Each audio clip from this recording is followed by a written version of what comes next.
So yeah, let's see some more questions that were asked previously in the NEET examination. तो question कुछ ना इर्द गिर्द इसी के घूम रहे थे.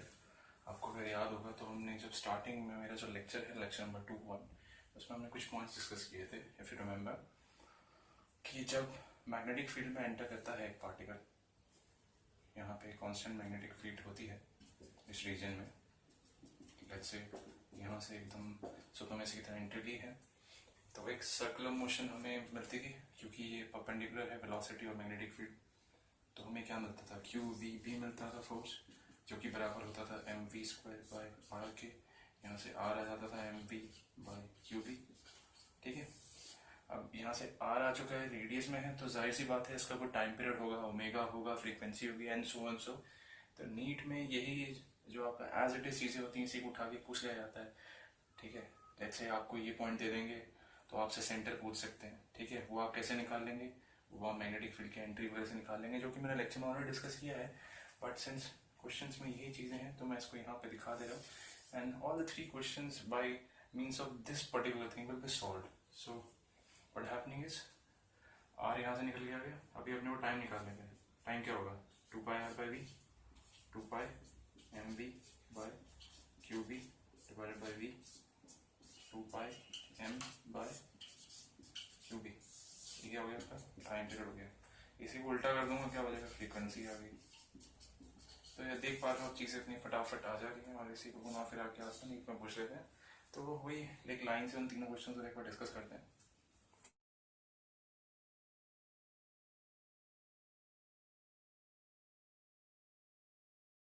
सो द फर्स्ट क्वेश्चन जो था आपका पहला क्वेश्चन था, ठीक है, उसमें आपसे पूछा गया था कि टाइम टी बाद आपकी जो काइनेटिक एनर्जी क्या वो चेंज होगी.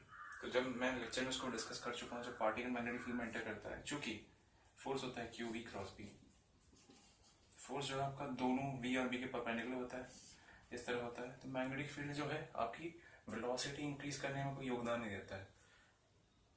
I am sorry, velocity increase decrease ये बात अलग है. स्पीड स्पीड स्पीड में कोई चेंज नहीं करता है, वेलोसिटी का डायरेक्शन चेंज कर देता है. क्योंकि इस पॉइंट के अबाउट ये क्या करेगा, सर्कुलर मोशन करने लग जाएगा. बहुत गंदा हो गया बट आप समझ पा रहे होंगे. एक ऐसा मोशन होना शुरू हो जाएगा तो आपकी जो वेलोसिटी है वो तो चेंज हो रही है लेकिन काइनेटिक एनर्जी उतनी की उतनी रहेगी. हेंस उसका आंसर है काइनेटिक एनर्जी जो है कांस्टेंट रहती है. तो जब हम उसके नेक्स्ट क्वेश्चन पे मूव ऑन करते हैं, यहाँ आपसे पूछा गया कि कौन सा ऑप्शन सही है, speed of particle remain unchange. सही बात है, पहला ए ऑप्शन ही अगर आप देख लेंगे दूसरे क्वेश्चन में तो स्पीड ऑफ पार्टिकल जो है अनचेंज रहती है. ये कैसे आंसर करेंगे, सर्कुलर मोशन के बेसिक्स पता है और प्लस हमें मैग्नेटिक फील्ड में दिख भी गया था साफ साफ कि ये स्पीड ऑफ पार्टिकल नहीं बदलने वाला है, बदलेगा तो वेलोसिटी. अच्छा, बाकी ऑप्शंस को गौर करके अगर देखें तो बी क्या दिया, direction of the particle remains unchanged. That's completely nonsense क्योंकि मैग्नेटिक फील्ड जो है वो वर्क भले ही नहीं कर रही है, क्योंकि एफ डॉट डी ए 0 है.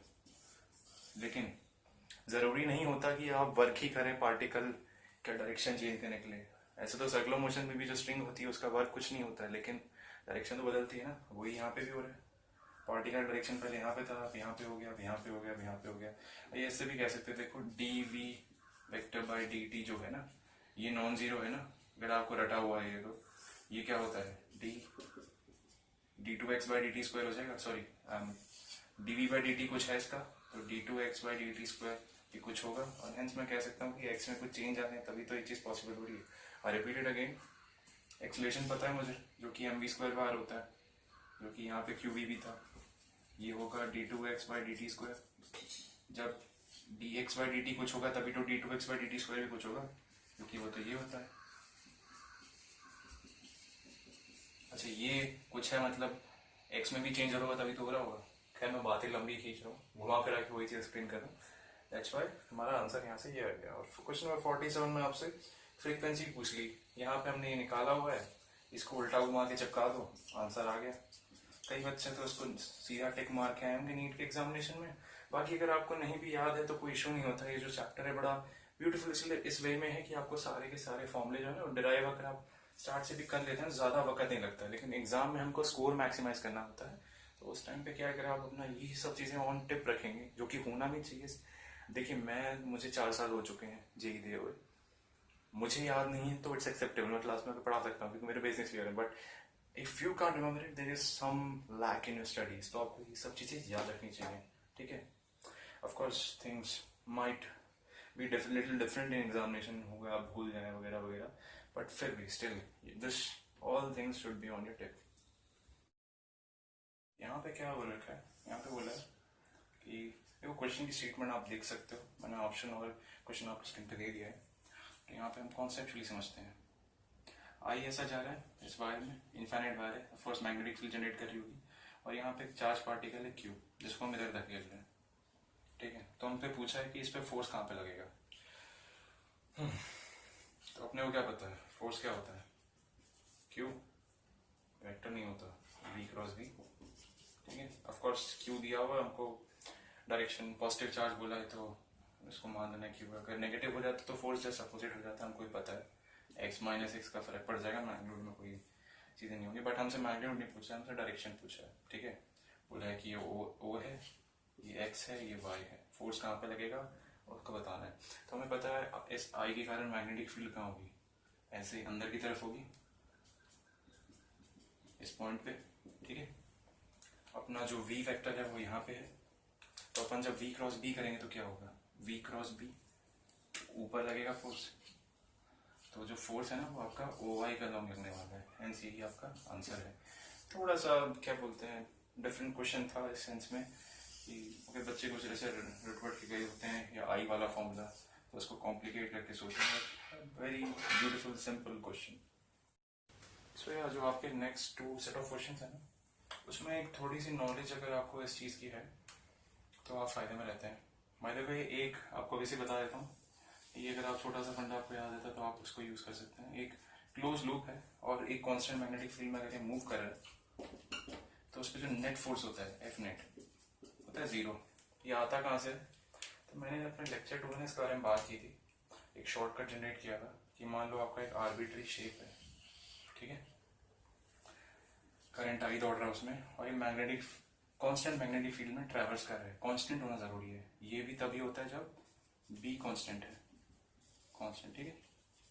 कांस्टेंट डायरेक्शन में भी वेक्टर कांस्टेंट होता है, डायरेक्शन भी मैग्नीट्यूड भी सेम। तो यहाँ पे क्या होगा, ये जो पूरा का पूरा लूप है ना, ये कुछ इस तरह बिहेव करेगा कि आपने इसके इनिशियल और फाइनल पॉइंट को जोड़ दिया है और ये कुछ ऐसे करंट कैरी कर रहा है।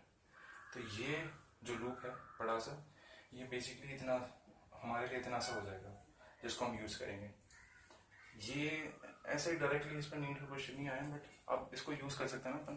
देखो एक क्लोज लूप है तो क्या हो जाएगा, ये जो पॉइंट ए है पॉइंट बी है कोइंसाइड कर जाएगा, कोइंसाइड कर गया तो क्या हो गया, ये जो आपका लेंथ एल आने वाली थी जीरो होगी। जब मैग्नेट भी जीरो हो गया है तो आई एल क्रॉस बी, ये एल की बात कर रहा हूँ मैं, ये तो जीरो हो गया। अच्छा जीरो हो गया तो इस पूरे लूप पे क्या है, फोर्स जीरो लगने वाला है। अब इसको यूज करते हैं। पहले क्वेश्चन की स्टेटमेंट ऐसी है कि बोला है कि एक आर्म है, basically simple current carrying loop है, सस्पेंड किया हुआ यूनिफॉर्म मैग्नेटिक फील्ड में। तो बोला है कि एक आर्म पे जो है ना फोर्स एफ वेक्टर लग रहा है, ठीक है, कोई भी शेप हो सकता है, ऐसा टेढ़ा विंगा ऐसा कुछ शेप है, एक आर्म पे एफ वेक्टर लग रहा है।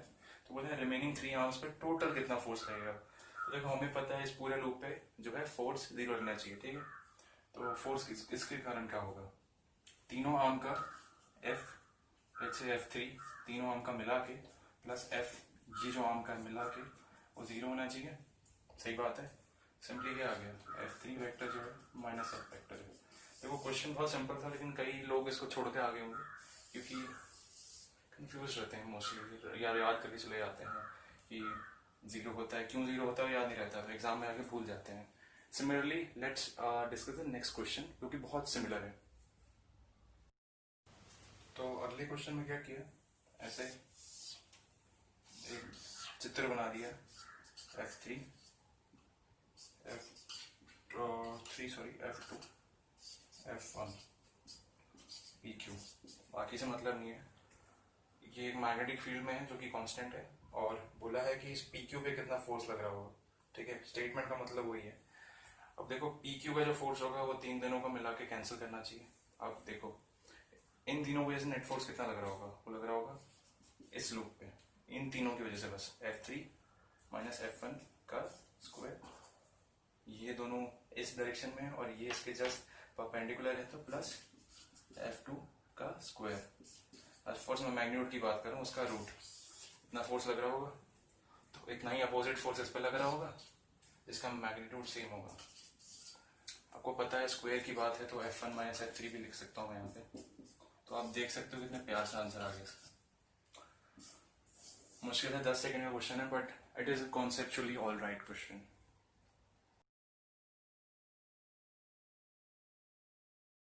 अभी अपन थोड़ा सा फॉर्मूला बेस्ड क्वेश्चन पे भी आ जाते हैं। फॉर्मूला बेस्ड मतलब बेसिक्स आटा बेसिक्स पे बेस्ड है। क्वेश्चन नंबर 43 बोले एक लॉन्ग सोलेनॉइड है। पहली बात तो सोलेनॉइड की जो मैग्नेटिक फील्ड होती है कितनी होती है, म्यू नॉट एन आई, ठीक है।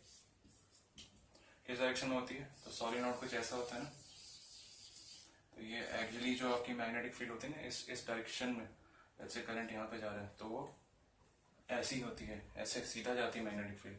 एन क्या होता है, number of turns per unit length, ठीक है। आई आपका करंट हो गया, म्यू नॉट आपका वो कांस्टेंट हो गया मैग्नेटिक फील्ड वाला। अब यहाँ पे बोला है हमने क्या किया है, तो इन लोगों ने कुछ विचित्र खेल किया। इन्होंने क्या किया, नंबर ऑफ टर्न्स जो है हाफ कर दिया है per unit length, centimetre per unit centimetre बोला, मतलब सीधी बात है पर यूनिट लेंथ ही की बात है, ठीक है। एन बाय एल है basically, number of turns by L, फर्क नहीं पड़ेगा एल का मैं यूनिट कुछ भी रखूँ। उसको अपन ने क्या किया, हाफ कर दिया और जो है करंट बढ़ा दिया है। तो क्या कर लिया हमने, कुछ नहीं कर लिया, एन बाय टू यहाँ करेंगे, इसको 2i कर देंगे, 2 कैंसिल हो जाएगा फाइनली, तब भी magnetic field mu naught N I आएगी।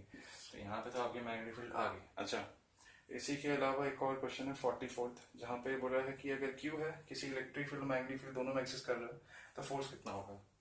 तो देखो F नेट जो होगा वो कितना होगा, F electric plus F magnetic.